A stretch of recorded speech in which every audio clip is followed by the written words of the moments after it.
Sudarlun, pria disabilitas ini adalah Mubarok, ayah dari 3 orang anak dan memiliki seorang istri.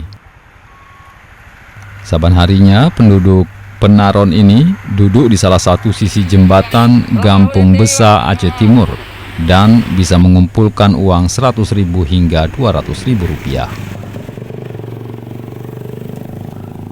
Uang itu pun diakuinya hanya mencukupi biaya sekolah 2 anaknya dan kebutuhan rumah tangganya, termasuk 1 anaknya yang masih balita.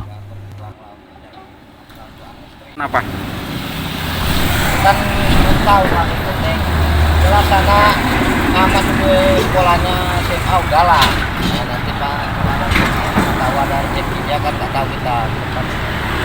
Meski mengemis dilarang oleh pemerintah, namun Mubarok apa yang dilakukannya adalah pekerjaan dan semata-mata demi mencari rezeki untuk keluarganya.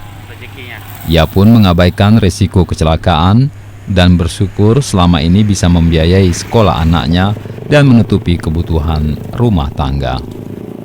Dari ID, Seni Hendri, Serambion TV.